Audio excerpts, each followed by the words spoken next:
그러면 어떻게 하면 알파 영어로 강력한 라이팅 한 반이 가능한지, 그래서 2022년에 원자님들 원이 좀 더 성장할 수 있는지 한번 강의를 해보도록 하겠습니다. 오늘의 목차는 첫 번째는 why 알파, 그래서 왜 알파로 이렇게 해야 되는지, 두 번째는 제가 구체적으로 알파로 그럼 신규 라이팅 반은 어떻게 개설할 수 있는지 꿀팁을 좀 공유해드리고요. 마지막으로는 제가 알파를 감행한 지 1년 정도가 됐어요. 알파라는 이 감행이 된 지가 벌써 1년 정도 다 돼가고 있는데요. 그 솔직한 후기를 한번 원장님들과 나눠보는 시간을 가지도록 해보겠습니다. 네, 첫 번째 why alpha인데요. 먼저 알파 얘기를 하고 또 우리 외부적으로 어떤 영어 교육에는 어떤 변화가 있는지 그걸 통해서 우리가 왜 알파로 아이들을 가르쳐야 되는지 한번 얘기해 보도록 하겠습니다. 첫 번째, 알파 영어 논술 학습법의 필요성인데요. 제가 포인트 1, 2, 3, 세 가지 포인트를 한번 말씀드릴 수 있을 것 같아요. 첫 번째는 알파 영어는 영어 말하기 위한 첫걸음입니다. 라고 얘기할 수 있는데요. 알파 요즘에 상담 보시면 초등학교 어머님들은 정말 이런 얘기 많이 하실 거예요.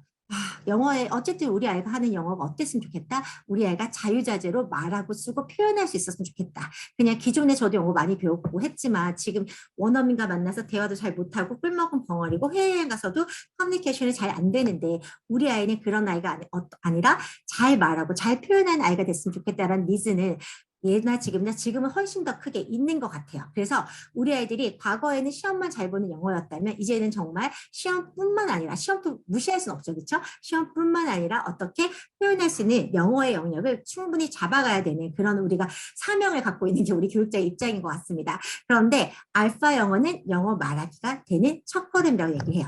왜냐하면 그게 포인트 2랑 연결되는데요. 포인트 2에 보시면 알파 영어는 문법을 체계적으로 익히도록 도와주기 때문이에요.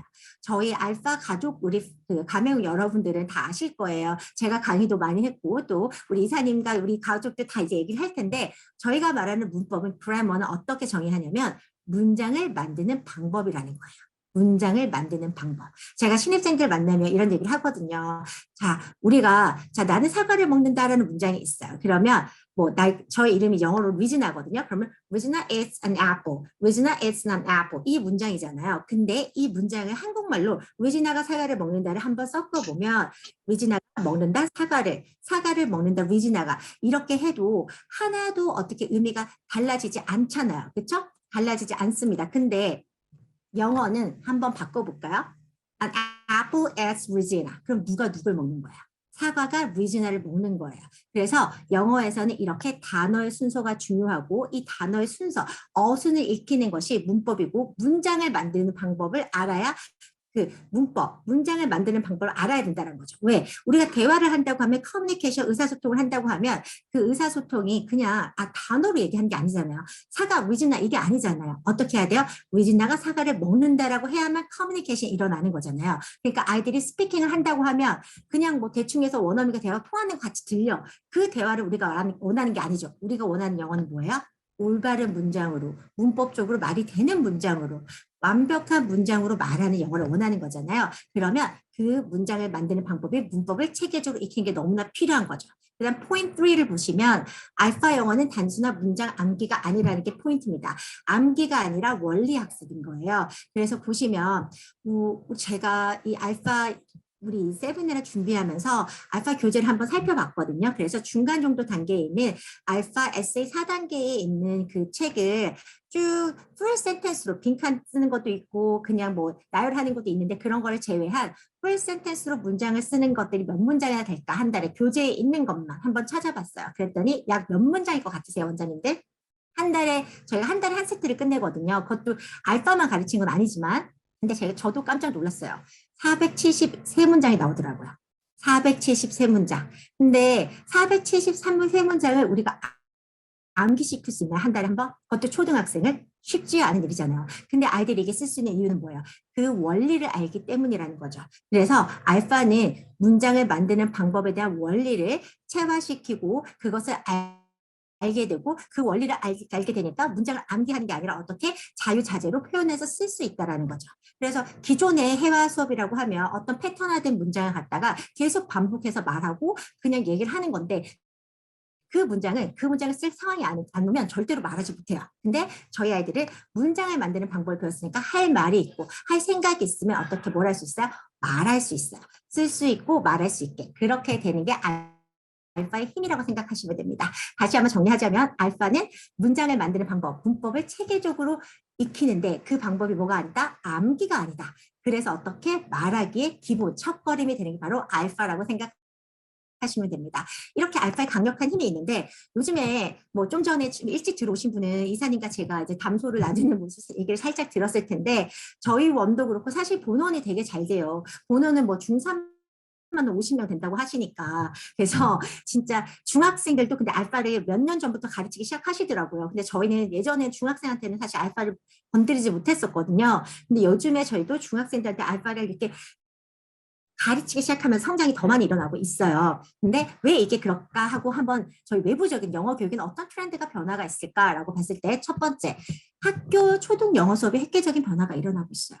근데 이게 사실 코로나로 인해서 아이들의 상황은 되게 안 좋아졌죠. 특히 언어 학습이 있어서. 선생님의 입모양을 보는 게 굉장히 중요하거든요. 근데 아이들이 마스크를 끼기 때문에 그렇다고 학교 선생님들에다 투명 마스크 연애 좀 끼지 절대 안 시잖아요. 그렇죠? 그리고 줌으로 보면 아이들이 줌 화면 선생님이 뚫어져라 보지 않는단 말이에요. 그래서 굉장히 어학적으로 아이들이 그게 좀 많이 처져 있어요. 특히 또 영어 학습 쪽으로 더욱더 그런데 그럼에도 불구하고 우리는 교육은 백년지대계 이미 예전부터 아이들에게 아웃풋, 스피킹과 라이팅이 되는 말하기가 쓰기가 되는 영어 교육을 추진하고 있었던 거예요. 그래서 학교 교과 과정은 그렇게 만들어진 거죠. 그래서 영어도 예전에는 초등학교 3, 4학년이 영어를 하나도 안 했다고 해도 학교 영어가 어렵다는 얘기는 안 나왔었어요. 그렇죠? 근데 지금은 아이들이 학교에 갔는데 3학년이 돼서 영어를 처음 접하고 4학년이 한 1년 정도 영어 공부를 코로나 기간에 했는데 못 알아먹게 돼. 이해가 안 된다. 이런 게 생기는 거예요. 왜? 회화를 해야 되고 라이팅을 해야 되고 표현을 해야 되기 때문인 거예요. 그래서 학교 초등 영어 수업부터 이미 획기적인 변화가 일어나고 있구나. 초등에 이렇게 변화가 일어나면 뭐가 있겠어요? 중등, 고등도 연쇄적으로 엄청난 큰 변화가 생긴다라는 거죠. 근데 이미 어떻게 그 특목고라든지 앞서나 영재고 뭐 이런 학교에서는 그런 변화가 이미 있죠. 근데 이미 중학교 저희 주변에서도 학교에서 영장문이 영어 교실 중심이 되고 있다. 예전에 10년 전에 중학교 내신 대비하면 정말 가르칠 게 없었는데도 그냥 기계처럼 달달달 외워서 교과서 외워서 이렇게 공부시켰거든요. 그러면 점수가 나오니까 누구도 정말 공부를 할 수 없는 아이들도. 근데 지금은 그렇게 해서 점수가 안 나오고 있어요. 그러니까 책도 조금 더 많이 어려진 것도 사실이고요. 근데 수행평가가 막 들어가잖아요. 근데 그 수행평가 내용이 예전에는 교과서 내용을 그대로 적어도 감점이 없었어요. 근데 요즘에는 어떻게 교과서 내용을 그대로 적으면 다 감점이에요. 교과서 내용을 바탕으로 자기 생각으로 표현을 하거나 또 다른 말로 정리를 하거나 이렇게 돼야 되는 거거든요. 그리고 스피킹 평가는 두 가지가 될 수 있잖아요. 아웃풋은 스피킹도 되고 영작도 될 수 있을 거잖아요. 근데 선생님 입장에서는 스피킹 평가가 편하겠어요? 영작 평가가 편하겠어요? 객관적인 건 영작이 편하겠어요? 회화가 편하겠어요? 두 개 다 영작이 훨씬 더 편하죠. 스피킹 하는데 애가 말 못하고 머머링하고 앞에서 막 시간 재고 있어요. 선생님은 다 기다려줘야 돼요. 그거 시간적 효율성 엄청 떨어지죠. 그리고 어떤 아이는 굉장히 빨리 말해서 이 단어를 말했는지 안 했는지 체크가 안 될 경우도 있어요. 그런 거 어떻게 공정성이 문제 생기잖아요. 근데 영작은 그냥 증거로 페이퍼로 딱 남아버리잖아요. 그러니까 채점도 훨씬 더 빠르고 그리고 공정성도 훨씬 더 좋죠. 그래서 학교에서의 수행평가, 아웃풋에 대한 평가는 영작문이 중심이 되고 있고 그걸로 엄청난 수행평가를 하고 있죠. 그게 지금 현실입니다. 그렇죠? 그리고 또 올라가시면 네. 영어, 강사님 말씀이 너무 빨라가지고요. 네, 그래요. 오늘 더 말씀이 너무 빠른가요? 빨라서 네. 그 말 따라 들으니까 숨이 차요. 제가 좀 조금만 더 천천히 천천히 해보도록 해주시면. 할게요. 네. 이사님께서 이렇게 한번 중간에 우리 또 땡땡 원장님께서 속 좀 빨라서 좋은데 속도 좋습니다. 우리 아침 시간은 제가 빨리빨리 이제 점심도 널그럽게 드시게 하고 싶어서 말이 좀 더 빨라지는 것 같습니다. 요즘에 애들이 넷플릭스 보고 유튜브 보면 그 1점 그 원래 속도로 절대 못 본다 그러잖아요. 최소 1.2배, 1.5배 저도 한 1.5배로 많이 보거든요. 그리고 예전에 외국 입시하고 할 때도 영어 듣기 빨리 하다가 정속도로 들으면 정말 잘 들리거든요. 속청하고 빠르게 듣고 정속도 이렇게 하는 게 습관이 되다 보니까 점점 많이 좀 빨라집니다. 그래도 감사해주면 감사하고 제가 조금 더 붙여보도록 하겠습니다. 오른쪽 보시면 영어 에세이 능력을 절대적으로 요구하고 있다. 이거는 정말 지금 고등학교 갔을 때 제 제자 중에 하나고를 가고 혹은 외대국어를 가고 이런 친구들 보면 영어 에세이를 엄청 쓰더라고요. 엄청 써요. 근데 심지어 영어 말하기 대회 할 때도 거기서 나오는 조건들이 엄청 까다로운데 이미 이제 포지션을 정해주죠. 너가 어떤 회의에 어떠한 나라의 대표로 어떤 포지션으로 어떤 얘기를 할 건지는 이미 정해줘요. 근데 그 글을 쓸 때 우리가 평상시에 쓴 접속사들 뭐 so, therefore 이런 것들이 반복해서 나오지 않게 해라. 그렇죠? 이런 조건들이 들어가지고 거기서 속담들도 넣어라. 뭐 조건들이 굉장히 A4 용지 앞뒤로 해서 빡빡하게 나와요. 근데 그런 글을 쓰게 한다라는 거죠. 근데 외고나 외대 부고나 그런 학교 자사고가 이걸 한다. 그러면 결국은 그 트렌드를 따라가게 돼 있거든요. 입시에서 반영될 거고 그렇게 될 거기 때문에 지금 변화는 영어 에세이 능력을 절대적으로 요구하고 있다고 보시면 됩니다. 그리고 심지어 뭐 회사에서도 요즘에는 글로벌화가 많이 돼서 외국에 사는 직원들도 많이 이제 채용이 되잖아요. 엊그제도 제가 아는 후배가 영국에서 이제 대학을 갓 졸업했는데 삼성전자의 이제 숏리스트, 파이널리스트에 이제 그 최종 인원 선발됐다고 하더라고요. 한국말 전혀 모르거든요. 근데 한국에 삼성전자에 근무를 할 수 있는 상황이 되는 거예요. 그러니까 그랬을 때 얘기도 굉장히 잘했어야 되고 기본적으로 또 회사 일은 다 뭘로 하는 거야? 페이퍼로 하잖아요. 그거 다 어떻게 해야 돼요? 영어 에세이 능력인 거잖아요. 쓸 수 있어야 된다는 거죠. 이런 것들이 지금 학교 밖에서도 학교 안에서도 이제는 뭐가 너무나 중요하다? 라이팅이 1번으로 중요하다라는 그런 변화가 일어나고 있다고 생각해 주시면 됩니다. 그래서 제가 말씀드리고 싶은 건 우리 알파 영어 논술은 어떻다? 쓰기가 편한 알파 영어 논술이라는 거죠. 제가 여기 포인트가 뭐냐면 쓰기가 편한이에요. 아이들이 좋은 거 알겠어. 너무 잘 알겠어. 근데 쓰기가 어렵고 힘든 것들을 잘하라고 하면 이거 괴로운 일이에요. 맞잖아요. 그렇죠? 근데 편하게 즐겁게 재밌게 해야 이게 대안이 될 수 있는 거예요. 그래서 요즘 아이들 보시면 원장님들 저만 그런 거 아니죠. 학생들 보다 보면 어때요? 10년 전에 아이랑 비교해봤을 때 우리 아이들이 요즘에 막 알아서 공부 능력이 너무 좋아지고 공부 너무 잘하고 태도 너무 좋고 막 이런가요? 좀 아닌 애들도 많잖아요. 그쵸? 좀 답답한 아이들, 좀 마음이 아픈 아이들, 이 아이 내가 구원해줘야 될 애들 많단 말이에요. 근데 그 아이들한테 10년 전의 방식으로, 기존의 방식으로 공부 근력 많이 익히고 많이 시키고 막 잡아놓고 이렇게 할 수 있나요? 없어요. 심지어 우리 이제는 학원 또 열심히 문 닫아야 되잖아요. 예전에 새벽 2시, 3시까지 잡아서 시켰단 말이에요. 근데 지금 그거 안 되고 아이들도 그렇게 못한단 말이에요. 그렇죠? 그러면 우리가 이런 아이들한테 어떻게 다가가야 돼요? 너도 할 수 있어. 야, 너도 아니겠어요? 쓰기가 편하게, 되게끔, 쉽게, 되게끔 해줘야 된다는 거죠. 그게 어떻게 가능하다? 알파 영어 논술로 가능하다는 얘기입니다. 그럼 그게 어떻게 가능한지 제가 알파 영어 논술을 하나씩 하나씩 벗겨서 양파를 까듯이 한번 보여드리도록 하겠습니다. 네.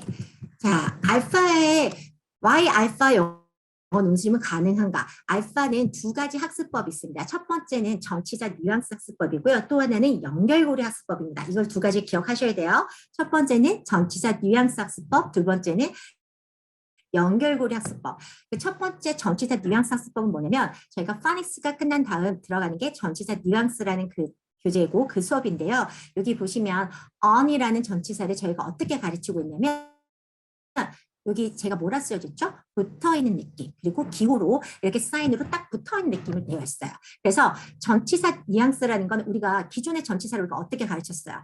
그냥 on이라고 하면 뭐 위에야, to라고 하면 뭐뭐 쪽으로, 뭐뭐 향해서야, at이라고 하면 뭐뭐에, 뭐 이렇게 아주 동치를 시켜서 영어인데 한국말처럼 이렇게 가르쳤다라는 거죠. 근데 사실 전치사라는 건 굉장히 다양하게 쓸 수가 있거든요. 그래서 on이란 거 보시면 저희는 책에 붙어있는 느낌이라고 가르쳐요. 이렇게 딱. 그래서 이런 게 어떤 변화를 일으키냐면 저희 알파 책에 보면 그레이드, 그러니까 에세이 2-5번에 아델르 펭귄이라는 그 주제를 갖고 있는 책이 있어요. 그래서 그 펭귄이 이제 아델리 펭귄은 엄마가 그 알을 낳고 나면 아빠가 알을 품잖아요. 그래서 그 추운 날 그런 스토리인데 그 얘기를 할 때 그 바람이 펭귄에게 불고 있다. 그 차가운 바람이 펭귄에게 불고 있다. 이런 표현이 나오거든요. 그러면 The cold wind, 차가운 바람이 is blowing 하고 펭귄에게 분다라고 할 때 어떻게 하나요? 많은 아이들이 to the penguin이라고 쓸 수도 있을 거예요. 근데 사실은 뭐예요? on the penguin이잖아요.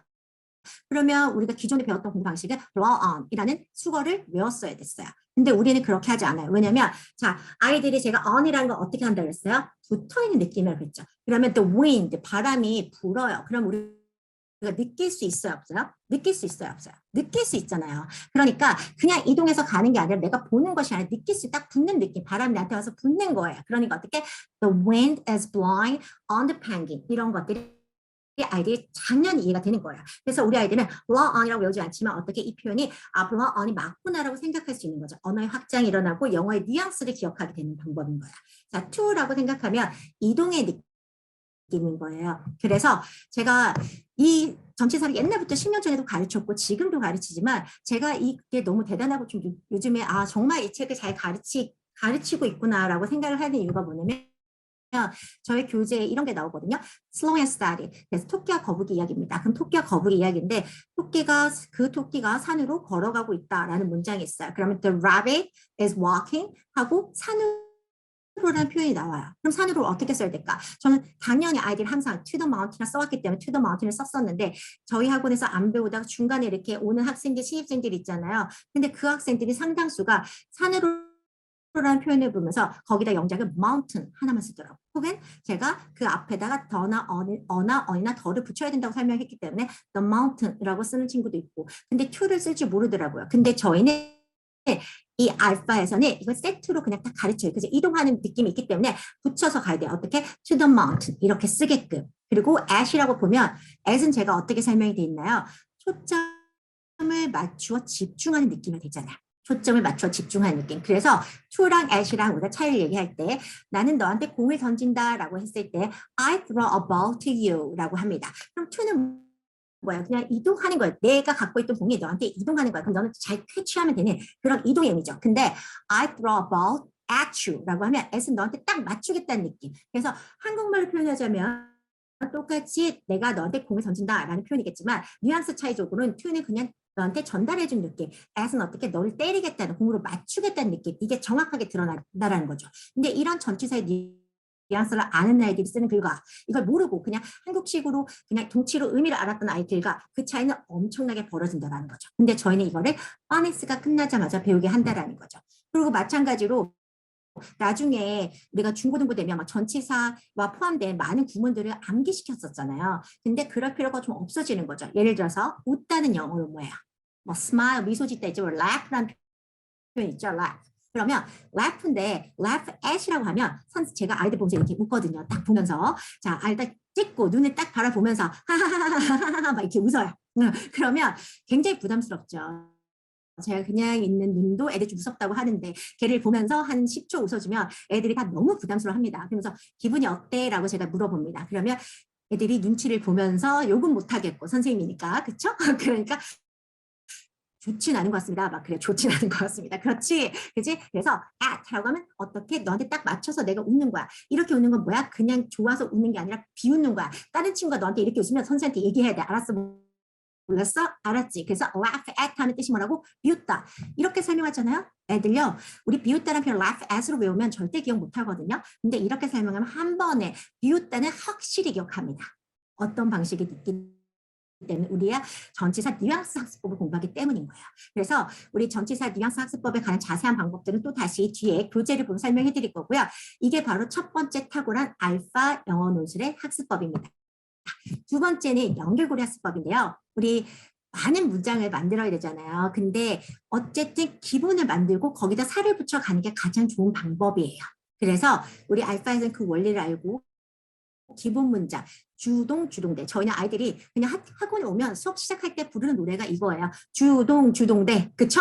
하늘천 땅지 했던 애들이 이제는 주동대를 외치고 있다고 생각하시면 됩니다. 기존에 우리가 기본 문장은 주어, 동사, 목적어. 근데 주어, 동사, 목적어라는 이 문장 성분에 대한 언어가 아이들한테 어렵죠. 왜냐하면 저희는 이 라이팅을 누구한테 가르치는 거예요? 초등학생들부터 가르치는 거잖아요. 근데 이 아이들한테 주어가 뭔지, 동사가 뭔지, 목적어가 뭔지 설명하려면 또 다른 공부가 됩니다. 근데 알파에서는 어떻게 가르쳐요? 주인공이 동작하는 거야. 대상한테. 이렇게.